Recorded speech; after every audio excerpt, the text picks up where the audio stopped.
paz do Senhor. Meu nome é Andresa e eu sou aluna da turma Nevinha Neto do Seminário Mulher da Palavra da Igreja Assembleia de Deus em Picuí. Este vídeo eu vou falar sobre o meu esboço de pregação como finalização do curso. Para esse esboço, eu escolhi a carta de Paulo aos Romanos, capítulo 12, como texto base, que diz o seguinte, versículos 1 e 2. Portanto, meus irmãos, por causa da grande misericórdia divina, peço que vocês se ofereçam completamente a Deus como um sacrifício vivo, dedicado ao seu serviço e agradável a Ele. Esta é a verdadeira adoração que vocês devem oferecer a Deus. Não vivam como vivem as pessoas deste mundo, mas deixem que Deus os transforme por meio de uma completa mudança da mente de vocês. Assim, vocês conhecerão a vontade de Deus, que é boa, perfeita e agradável a Ele. Paulo, ele escreveu essa carta à igreja de Roma durante uma viagem sua à cidade de Corinto.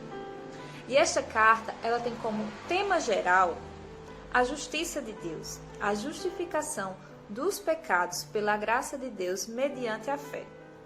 Paulo, ele fala sobre o poder que o Evangelho de Jesus Cristo tinha de justificar os pecados do homem. Explicar também como a salvação é oferecida por meio do Evangelho de Jesus. Ao longo dos capítulos, do 1 ao 16, Paulo vai falando sobre a justiça para com os judeus, a justiça de Deus para com os gentios, o pecado universal do homem, a justiça de Deus para a justificação dos pecados, como a graça reina através da justiça de Deus. E nós podemos dividir esta carta em duas partes. A primeira, a justificação pela fé, e a segunda, a parte moral, o qual compreende o capítulo 12. A parte moral fala sobre os deveres dos fiéis, ordem geral entre fracos e fortes, e a conclusão de Paulo, finalizando a carta.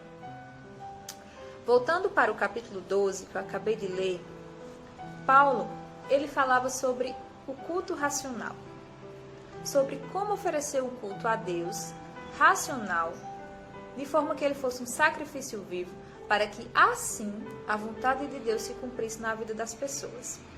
Ao longo da carta, Paulo ele vai falar de condutas e de práticas que os crentes daquela igreja deveriam adotar. Não apenas os crentes daquela igreja. Hoje a carta, ela é uma referência também para a nossa vida espiritual. Então, ao longo do capítulo, Paulo ele vai falar sobre que o amor deveria ser verdadeiro e não fingido, sobre não vingar-se, não pagar o mal com o mal, mas sim com o bem, servir ao Senhor com o coração cheio de fervor, aguentar com paciência os sofrimentos, orar sempre, pedir que Deus abençoe os que os perseguem, alegrar-se com os que se alegram e chorar com os que choram, não pagar ninguém com o mal e procurar agir de maneira tal que vocês recebam a aprovação dos outros. Paulo, ele vai falando diversas condutas, que nós poderíamos resumir em desenvolvimento do fruto do Espírito Santo. O fruto do Espírito Santo, citado em Gálatas 5 e versículo 22, diz que o fruto do Espírito Santo produz alegria, paz, amor, bondade, paciência, mansidão, benignidade, fidelidade e domínio próprio. Se nós formos investigar um pouquinho a mais estes versículos, nós vamos encontrar essas virtudes destrinchadas nas entrelinhas. Virtudes essas que são essenciais para o desenvolvimento de um caráter cristão. Quando nós desenvolvemos um caráter cristão semelhante ao de Cristo, nós estamos oferecendo um culto racional a Deus. Um culto que não se resume a um rito religioso, a ir a uma reunião numa igreja e cantar ou pregar. Também faz parte congregar, mas não se resume a isso. O que Paulo queria dizer é que adorar a Deus deve ser um estilo de vida. Um estilo de vida que vai desde o seu acordar ao seu deitar. E tudo o que se deve ser feito na sua vida que seja para adoração a Deus. Nós fomos criados com 5 propósitos. Os propósitos da criação foram adorar a Deus, ter comunhão com Ele, tornar-se semelhante a Cristo, servir a Ele e disseminar o Evangelho.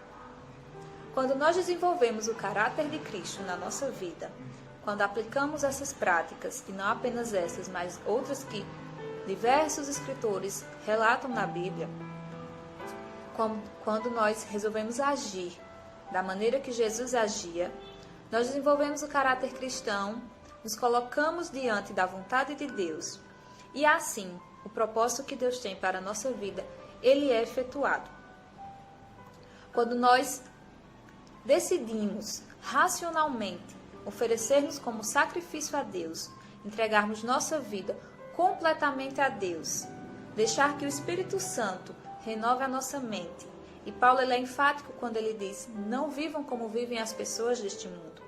Na época que Paulo escreveu essa carta, a igreja ela era perseguida e diversas atrocidades eram cometidas de forma a destruir a igreja de Jesus Cristo. Então, por mais que o mundo estivesse fazendo o contrário, estivesse indo contra o que dizia o Evangelho, Paulo ele alertava aos crentes de Roma que não vá por este caminho. Continue firme, mesmo que esteja doloroso. Siga Jesus Cristo, desenvolva o caráter dele, ofereça a sua vida como sacrifício a Deus.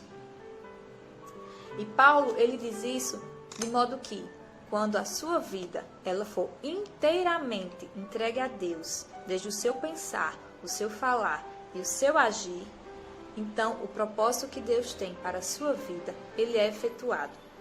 E não é qualquer propósito. Paulo ele fala que o propósito de Deus, a vontade de Deus, ela é boa, perfeita e agradável. E estudando um pouco o sentido de perfeito do grego, nós encontramos que perfeito vem de teleios. Foi a palavra grega que Paulo usou para descrever perfeição. E teleios quer dizer finalizado, feito completamente, integralmente. E o que eu entendo é que a vontade de Deus, ela não é feita pela metade. A vontade de Deus na nossa vida, quando nós nos colocamos na posição certa, quando nós decidimos seguir o caráter de Cristo, imitar a Cristo e agir como Cristo agia, a vontade de Deus, ela é completamente efetuada na nossa vida. O propósito de Deus, ele é feito de forma completa, sem deixar brechas, sem deixar buracos, sem ser feito pela metade, sem deixar nada faltando. A vontade de Deus, ela é soberana. E para que nós possamos experimentar esta vontade, é necessário que a nossa mente, ela se expanda, que nós saiamos da bolha religiosa, daquilo que nós achamos que seja apenas uma reunião, de que adorar a Deus é apenas estar no culto à noite ou pela manhã, não importa o horário, mas adorar a Deus, ela consiste em um estilo de vida, em eu falar palavras que agradem a Deus, que não fira os meus irmãos, palavras de incentivo, de ajuda, ouvir coisas que são lícitas, ver, olhar para onde é lícito, fugir do pecado, fugir das tentações. Adorar a Deus é um estilo de vida, eu falo novamente. Dessa forma, o que o apóstolo Paulo nos alerta é que vivamos de forma a agradar a Deus. E assim, a vontade de Deus para a nossa vida, ela será efetuada de forma completa e soberana. Amém e fiquem com Deus.